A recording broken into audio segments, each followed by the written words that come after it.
Hello everyone, welcome again to the second session of numericals from the chapter alternating current. So ಈಗ already ಒಂದು first ವಿಡಿಯೋದಲ್ಲಿ ನಾವು ಒಂದಷ್ಟು ಕ್ವಶನ್ಸನ್ನು ಸಾಲ್ವ್ ಮಾಡಿದ್ದೀವಿ. So in this video I'm going to start with the fourth question.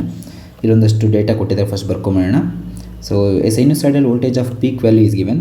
Peak value is V0 is equal to 285.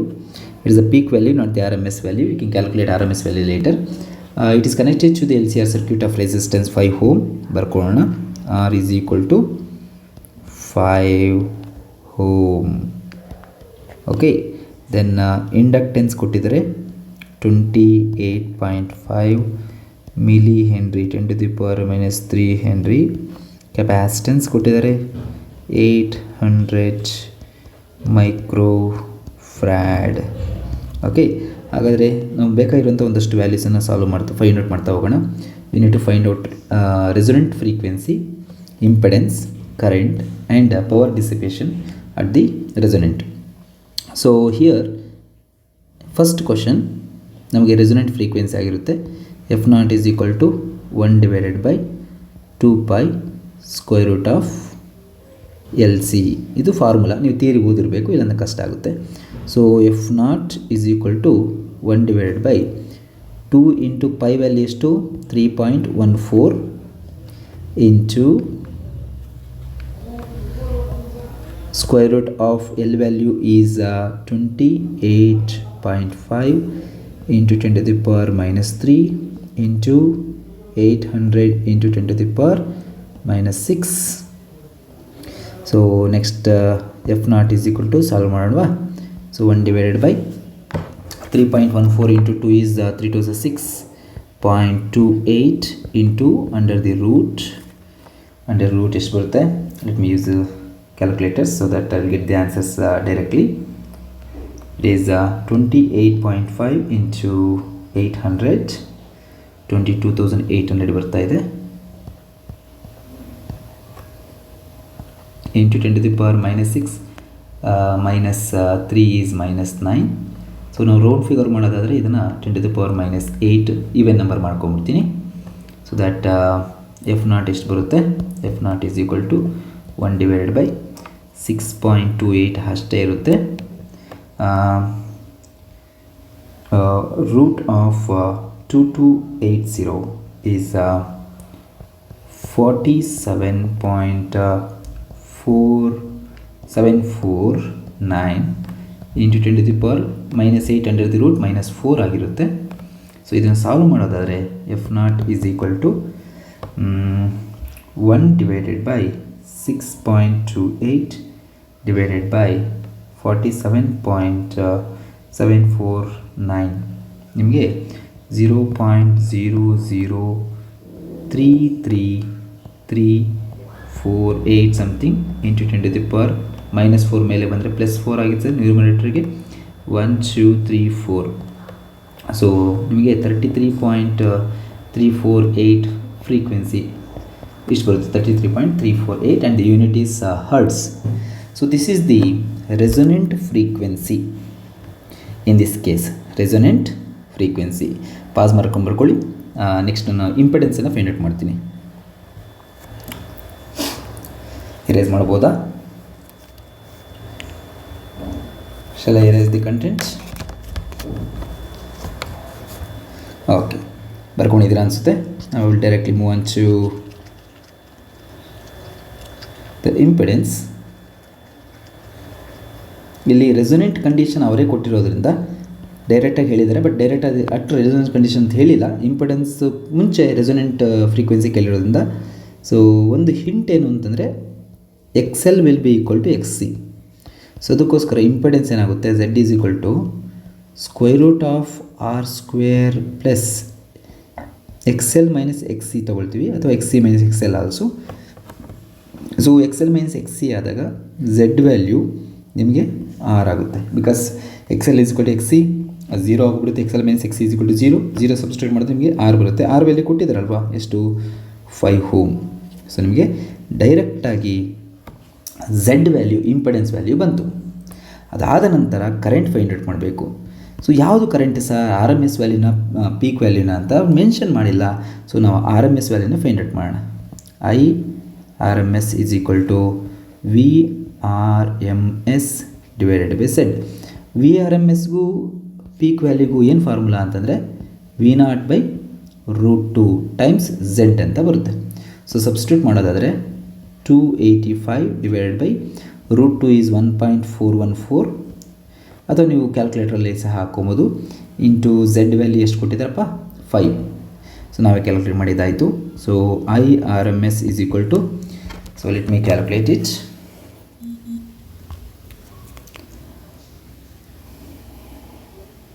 Okay, √2 value is 1.414 ಅಂತ ತೊಗೊಂಡ್ವಲ್ಲ. 285 divided by 1.414 divided by 5. ನಿಮಗೆ I R M S value 40.31 ampere ಬರುತ್ತೆ. ಅಕಸ್ಮಾತ್ ನಿಮಗೆ doubt ಇದೆ sir, ಅವ್ರು mention ಮಾಡಿಲ್ಲ, ಸುಮ್ಮನೆ ಹಾಕಿ ಚಾನ್ಸ್ ತೊಗೊಳ್ಳೋವಂಥದ್ದು, ಪೀಕ್ ವ್ಯಾಲ್ಯೂ ಫೈಂಡ್ ಔಟ್ ಮಾಡಿಬಿಡ್ತೀವಿ ಅಂತಂದರೆ ವಿ ನಾಟ್ ಬೈ ಝೆಡ್ ಬರುತ್ತೆ. ವಿ ನಾಟ್ ಎಷ್ಟು 285 ಡಿವೈಡೆಡ್ ಬೈ ಝೆಡ್ ಎಷ್ಟು 5, ದಟ್ ಈಸ್ 285 ಡಿವೈಡೆಡ್ ಬೈ 5 ನಿಮಗೆ 57 ಆಂಪಿಯರ್ ಬರುತ್ತೆ. 57 ಆಂಪಿಯರ್. ಸೊ ಇಲ್ಲಿ ಆನ್ಸರ್ಸಲ್ಲಿ ನಾನು ಆರ್ ಎಮ್ ಎಸ್ ವ್ಯಾಲ್ಯೂ ಕೊಟ್ಟಿಲ್ಲ, ಸಾರಿ, ಇದು peak value, R M S value ಅಲ್ಲ, ಪೀಕ್ ವ್ಯಾಲ್ಯೂ. ಆನ್ಸರ್ಸ್ ಹಿಂಟಲ್ಲಿ ಕೊಟ್ಟಿದ್ದೀನಲ್ಲ, ಅದು ಐ ನಾಟ್ ಆಗಿರುತ್ತೆ 57 ಆಂಪಿಯರ್. ಸೊ ಇದು ಕರೆಂಟ್. ಇದು ಮುಗಿದ ನಂತರ ನಮ್ಮಲ್ಲಿ ಪವರ್ ಡಿಸಿಪೇಷನ್ ಇದೆ. ಪವರ್ ಡಿಸಿಪೇಷನ್ಗೆ ಫಾರ್ಮುಲಾ ಏನು? What is the formula for power dissipation? ನಾನು ಲಾಸ್ಟ್ ಕ್ಲಾಸಲ್ಲೇ ಕೊಟ್ಟಿದ್ದೀನಿ, ಅದನ್ನು ಮತ್ತೆ ಇನ್ನೊಂದು ಸರಿ ಬರೆಸ್ತೀನಿ, ಮತ್ತೆ ಇನ್ನೊಂದು ಬಾರಿ ಬರೆಸ್ತೇನೆ. ಸೊ ಇಲ್ಲಿ ಬರೆಯೋದಾದರೆ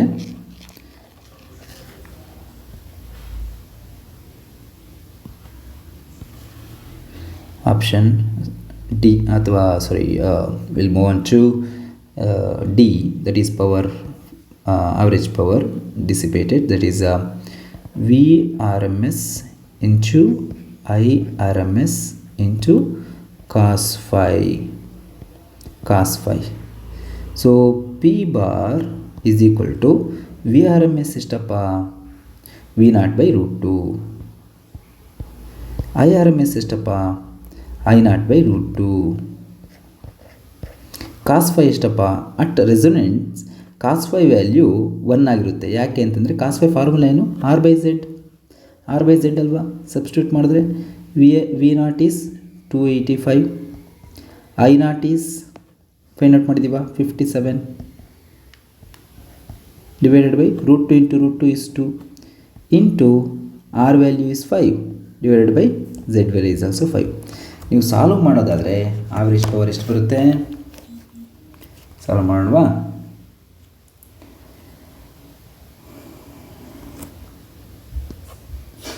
VRMS into IRMS. ಸೊ ನಿಮಗೆ 285 ಇಂಟು 57 ಡಿವೈಡೆಡ್ ಬೈ 2, 8122.5. ಸೊ ಇಲ್ಲಿ ಕೊಟ್ಟಿರೋಂಥ ಆನ್ಸರ್ ರಾಂಗಿದೆ. ಸೊ ನಾನು ಡೈರೆಕ್ಟಾಗಿ ಸಾಲ್ವ್ ಮಾಡ್ತೀನಿ. That is 5 watts. Okay, 5 watts. This is the answer for this question. Hope ಎಲ್ಲರಿಗೂ ಸಹ ಅರ್ಥ ಆಗಿದೆ ಅನಿಸುತ್ತೆ. ತದನಂತರ ನಮ್ಮಲ್ಲಿ ಇನ್ನೊಂದು ಪ್ರಶ್ನೆ ಇದೆ.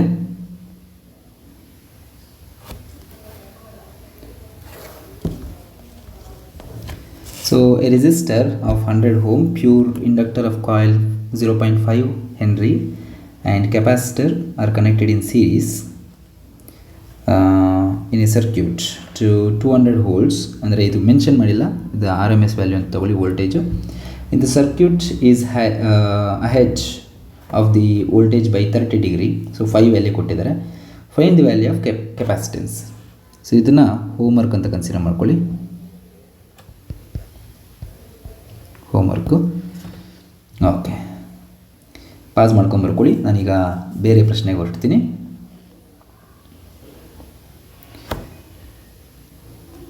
ಓಕೆ, ಈ ಪ್ರಶ್ನೆ ಸಾಲ್ವ್ ಮಾಡೋಣ. ಯಾವುದಪ್ಪ ಇದು? Find the impedance in the current capacitor connected in series and the impedance in current in the circuit. Okay, so ಇದನ್ನು ಸಾಲ್ವ್ ಮಾಡೋದಾದರೆ, ಸೊ ಇದನ್ನು ಸಾಲ್ವ್ ಮಾಡೋಣ. An A C source of 110 volt. So V R M S ಕೊಟ್ಟಿದ್ದಾರೆ. V R M S is equal to 110 volt. Frequency ಕೊಟ್ಟಿದ್ದಾರೆ ಎಷ್ಟು? 50 hertz. Connected in series with a resistor, capacitor and an inductor. So values ಬರ್ಕೊಂಬಿಡ್ತೀನಿ. R is equal to 50 ohm. Capacitor C is equal to 2200 micro ಅಂದರೆ 10⁻⁻6 henry. And inductor micro farad ಅಲ್ವಾ. Next inductor of ಇಲ್ಲಿ mistake ಮಾಡಿಕೊಂಡೆ, ಫಸ್ಟಲ್ಲಿ ಕೊಟ್ಬಿಟ್ಟಿದ್ದಾರೆ, just a minute. 15 × 10⁻6 farad. And inductance, self inductance ಕೊಟ್ಟಿದ್ದಾರಲ್ಲ, L is equal to 2200 micro 10⁻⁻6 henry. Okay, data ಬರ್ಕೊಂಡಿದ್ದಾಯಿತು. ಈಗ ನಾವೇನು ಮಾಡೋಣ ಅಂತಂದರೆ,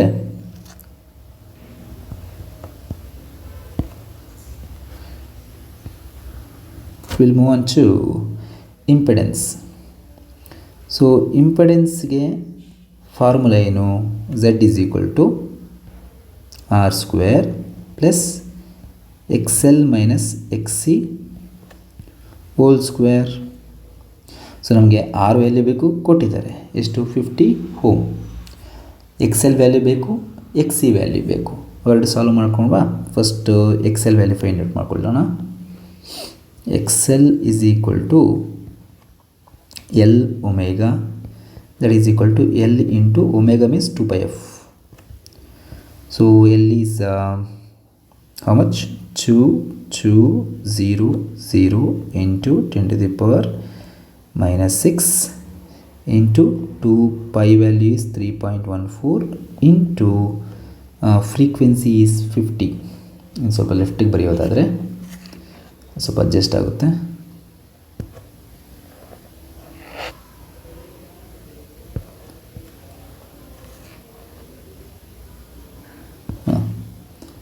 ಇಂಟು ಫ್ರೀಕ್ವೆನ್ಸಿ 50 ಕೊಟ್ಟಿದ್ದಾರೆ, 50 ಹರ್ಟ್ಸ್.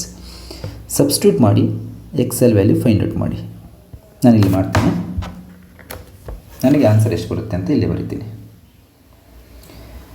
2200 ಇಂಟು 2 ಇಂಟು 3.14 ಇಂಟು 50 ನನಗೆ 690,800 ಇಂಟು 10⁻⁻6. ಸೊ ನಿಮಗೂ ಸೇಮ್ ಆನ್ಸರ್ ಬಂದಿದ್ರೆ no problem.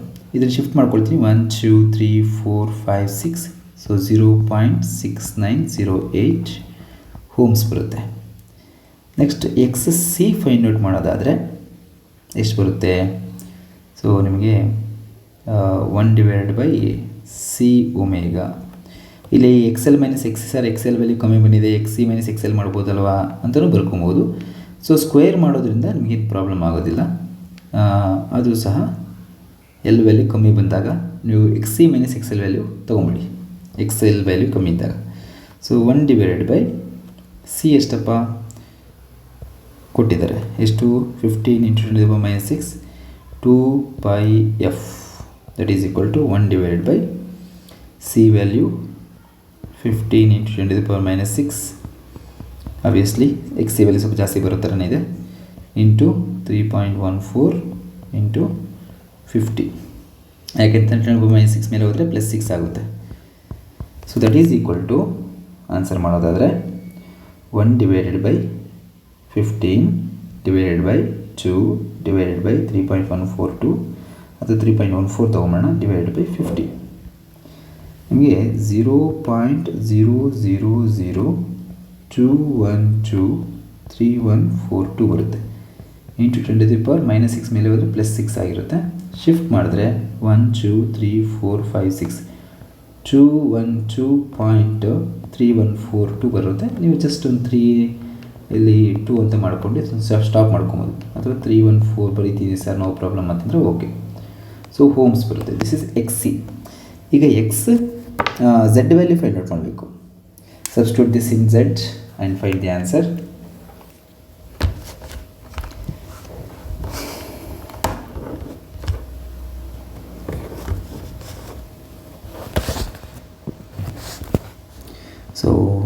Z is equal to 50 square, ಸ್ವಲ್ಪ ಲೆಫ್ಟಿಂದನೇ ಬರಿತೀನಿ,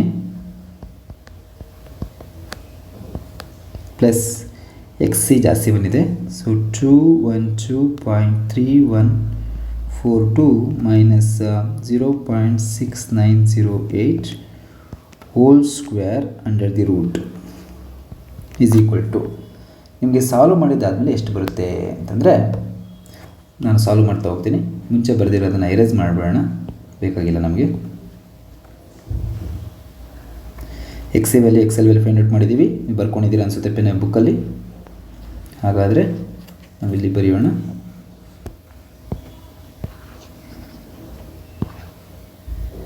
okay, next z is equal to 50 square, 5 5 is 25, 2500 plus ಇದನ್ನು ಸಬ್ಟ್ರಾಕ್ಟ್ ಮಾಡಿ ಸ್ಕ್ವೇರ್ ಮಾಡೋಣ.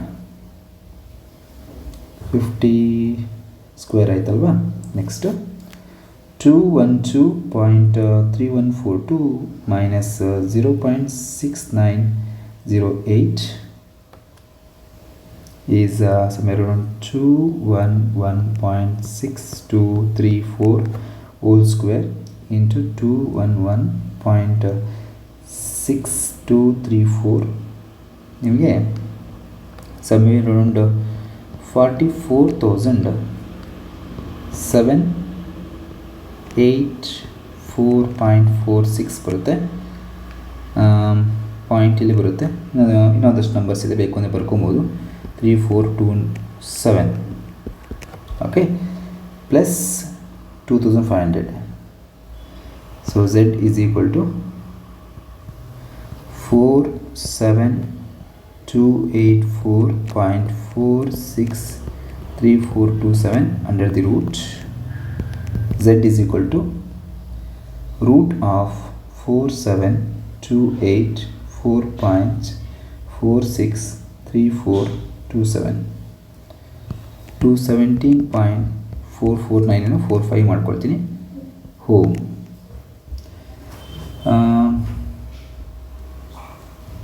ಎಷ್ಟು ಬರ್ತಾ ಇದೆಯಾ? ಕಮ್ಮಿ ಆಯಿತು ಅನಿಸುತ್ತೆ. 1 2 3 4 2500 217.47. ಇನ್ನೊಂದ್ಸರಿ ಕ್ರಾಸ್ ಚೆಕ್ ಮಾಡ್ತೀನಿ.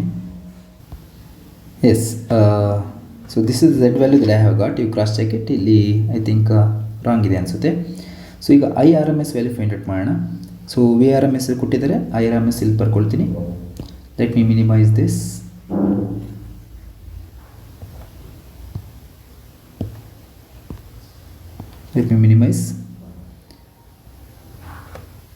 ಪ್ರತ್ಯಕ್ಷ ಕಂಡರೂ ಪರೀಕ್ಷಿಸಿ ನೋಡು ಅಂತ ಹೇಳಿದಾರಲ್ವಾ, ಆ ರೀತಿ ಇಲ್ಲಿ ಹಿಂಟಲ್ಲಿ ನಿಮ್ಗೆ ಆನ್ಸರ್ ಇದ್ದರೂ ಸಹ ಒಂದ್ಸರಿ ಕ್ರಾಸ್ ಚೆಕ್ ಮಾಡಿ ನೋಡಬೇಕಾಗುತ್ತೆ.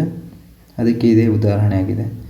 ನಾನು ಇಲ್ಲಿ ಅದಕ್ಕೆ ಗೂಗಲ್ ಸರ್ಚ್ ಮಾಡಿ ಹಾಕಿದಾಗ ಆ ವ್ಯಾಲ್ಯೂ ಬಂದಿರುತ್ತೆ. ಈಗ ಸಾಲ್ವ್ ಮಾಡಿದಾಗ ಬೇರೆ ವ್ಯಾಲ್ಯೂನೇ ಬರ್ತಾಯಿದೆ. So it's my mistake also. ಇಲ್ಲಿ IRMS is equal to VRMS is 110 divided by 217.45.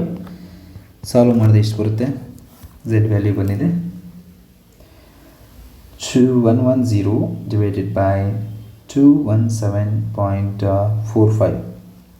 So it's about it's really less value, RMS value divided by Z. So ಇದು ಸಹ ರಾಂಗ್ ಆಗುತ್ತೆ. ಇಫ್ ಇನ್ ಕೇಸ್ ಇದು ಕೊಟ್ಟಿರುತ್ತೆ hint value correct ಆಗಿದೆ, ನಾನು solve ಮಾಡಿ wrong ಇದೆ ಅಂತಂದರೆ ಕಾಮೆಂಟ್ ಸೆಕ್ಷನಲ್ಲಿ ಮೆನ್ಷನ್ ಮಾಡಿ ampere. So IRMS. Okay, so this is the value that I have got. You cross check once again by your own. If you are getting other values, please let me know. So cross check ಮಾಡ್ಕೊಳ್ಳೋಣ. So this all about this video. ಇನ್ನೊಂದಷ್ಟು ಪ್ರಶ್ನೆಗಳಿದ್ದಾವೆ, ಇವುಗಳನ್ನು ನಾನು next ವೀಡಿಯೋಸಲ್ಲಿ solve ಮಾಡಲಿಕ್ಕೆ ಪ್ರಯತ್ನ ಪಡ್ತೀನಿ. Thank you. See you tomorrow or in the next video.